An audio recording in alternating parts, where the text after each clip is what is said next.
guys, welcome to Uruttu channel. இன்னைக்கு நம்ம என்ன பார்க்க போறோம் அப்படினா சுண்டை வத்தல் புளிக்குழம்பு தான் பார்க்க போறோம். இது ரொம்ப டேஸ்டா இருக்கும்.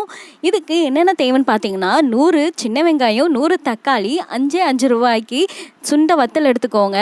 ஒரு முழு பூண்டு, 3 வத்தல் இவ்வளவுதான். அதுக்கு அப்புறம் ஒரு பெரிய எலுமிச்சம்பழம் சைஸ்ல நான் புளியை வந்து நல்லா ஊற வச்சிருக்கேன்.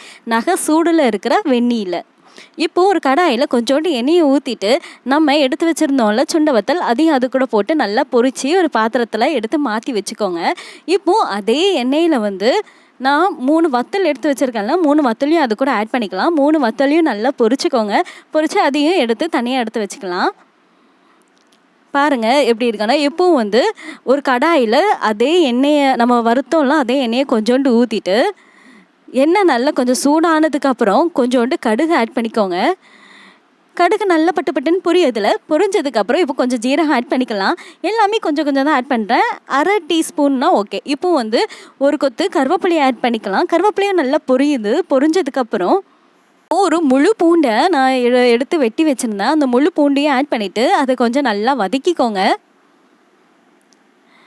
பூண்டை நல்லா வதக்கிக்கோங்க. இந்த ஸ்டேஜில் பூண்டு ஆட் பண்ணிட்டோம் அப்படின்னா பூண்டு வந்து லைட்டாக வறுப்பட்டதுக்கப்புறம் அந்த ஸ்மெல் ரொம்ப சூப்பராக இருக்கும். நம்மளுக்கு சாப்பிட போச்சுலேயும் அந்த ஃப்ளேவர் நம்மளுக்கு நல்லா ஆட் ஆகிருக்கும். இப்போது நம்ம கட் பண்ணி எடுத்து வச்சுருந்த வெங்காயம் ஆட் பண்ணிக்கலாம். வெங்காயத்தை வந்து நல்லா வதங்கணும். ஸோ அதுக்காக கொஞ்சோண்டு உப்பையும் ஆட் பண்ணிக்கிறேன். கொஞ்சம் உப்பையும் ஆட் பண்ணிவிட்டு வெங்காயத்தை வந்து நல்லா வதக்கிக்கோங்க. வெங்காயத்துக்கு எதுக்கு உப்பு ஆட் பண்ணுறோம் அப்படின்னா சீக்கிரமாக வெங்காயம் நல்லா ஈவனாக எல்லா சைடும் நல்லா நம்மளுக்கு குக் ஆயிரும். சீக்கிரமாக நல்லா அந்த கோல்டன் ப்ரௌனுக்கு நம்மளுக்கு வந்துடும். அதனால தான் நம்ம என்ன பண்ணுவோம்னா உப்பு ஆட் பண்ணுவோம். ஆனால் இதுக்கு வந்து கோல்டன் ப்ரௌனில் வரணும்னு அவசியம் இல்லை.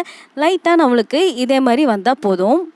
இப்போது வெங்காயம் ஓரளவுக்கு நல்லா நம்மளுக்கு வதங்கிருச்சு. இந்த ஸ்டேஜில் நம்ம கட் பண்ணி எடுத்து வச்சுருக்கிற தக்காளி ஆட் பண்ணிக்கலாம். தக்காளியும் நல்லா போட்டுட்டு தக்காளியும் நல்லா வதங்கணும். இந்த குழம்பு வந்து நான் வத்த குழம்பு மாதிரி வைக்கலை, லைட்டாக புளிக்குழம்பு மாதிரி தான் நான் வச்சுருக்கேன். உங்களுக்கு இன்னொரு வீடியோவில் சுண்டை வத்தல் குழம்பு ட்ரெடிஷ்னலாக இருக்கிற வத்தல் குழம்பு நான் நெக்ஸ்ட் வீடியோவில் நான் அதை போஸ்ட் பண்ணுறேன். இப்போ பாருங்கள் தக்காளி நல்லா வதங்கிடுச்சு. இப்போது 2 டேபிள் ஸ்பூன் அளவுக்கு நம்ம வத்தத்தூள் ஆட் பண்ணிக்கிடணும். மல்லித்தூள் ஆட் பண்ணிவிட்டு கொஞ்சோண்டு மஞ்சத்தூள் ஆட் பண்ணிக்கோங்க. இந்த மசாலா எல்லாமே நல்லா கொஞ்சம் நேரம் வதக்கிடுங்க. அப்போ தான் அந்த பச்சை வாடெல்லாம் போய் ஃப்ளேவர் சூப்பராக இருக்கும். இப்போது புளியை நல்லா கரைச்சி வச்சுருக்கேன். இப்போது இந்த புளியை வந்து நம்ம மசாலா எல்லாம் ஓரளவுக்கு நல்லா வதங்கிருச்சு. இப்போ வந்து புளியை கொஞ்சமாக ஆட் பண்ணிடலாம். இப்போ புளி தண்ணி ஃபுல்லாக ஆட் பண்ணியாச்சு. பாருங்கள் புளி தண்ணி ஆட் பண்ணதுக்கப்புறம் இப்படி தான் இருக்கும்.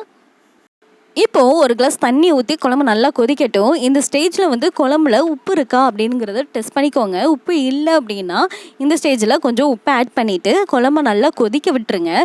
குழம்புல இருக்கிற அந்த பச்சை வாடை எல்லாமே போய் குழம்பு ஒரு 90% நல்லா குக் ஆகணும். குக் ஆனதுக்கப்புறம் இப்போ இந்த ஸ்டேஜில் நான் வத்தலையும் அந்த சுண்டைக்காவை எடுத்து வச்சுருந்தாலும் அதையும் ஃபுல்லாக போட்டுட்டு ஒரு துண்டு வெல்லமும் ஆட் பண்ணிக்கோங்க. ஆட் பண்ணிவிட்டு குழம்பு நல்லா 99.9% நல்லா குக் ஆனதுக்கப்புறம் மேல்டாப்பில் நம்ம அந்த சுண்டை வத்தலை கொஞ்சம் ஆட் பண்ணிக்கோங்க. ஒரு ஸ்பூன் கடைசியாக. இப்போது நான் கடைசியாக சுண்டை வத்தல் ஆட் பண்ணிவிட்டு ஒரு 2 நிமிஷம் நல்லா கொதிக்கணும். இப்படி எண்ணெய்லாம் பிரிந்து வந்ததுக்கப்புறம் கட் பண்ணி வச்சுருக்கிற கொத்தமல்லி இலையை மேலே தூவிட்டா அவ்வளவுதான். இப்போ ஒரு 2 நிமிஷம் கொதிக்கிறனால என்ன ஆகும் அப்படின்னா அந்த சுண்டை அதுக்கப்புறம் வத்தலுக்குள்ளே நம்மளுடைய குழம்பு வந்து நல்லா உள்ளக்க இறங்கமிச்சில் நம்ம சாப்பிடும்போது அந்த சுண்டை வத்தலோட ஃப்ளேவர் நம்மளுக்கு நல்லாவே தெரியும். அவ்வளவுதான். இதை நீங்களும் ட்ரை பண்ணி பாருங்கள். வாயில சுவை நாட்டியம் ஆடும். இந்த குழம்பு வெறும் 50 ரூபாய்க்கு நம்ம வச்சு முடிச்சிடலாம். செலவே இல்லாத குழம்பு, டேஸ்ட்டும் சூப்பராக இருக்கும். நீங்கள் இதை ட்ரை பண்ணிவிட்டு எப்படி இருந்தது அப்படிங்கிறத கீழே கமெண்ட் பண்ணுங்கள். தேங்க்யூ.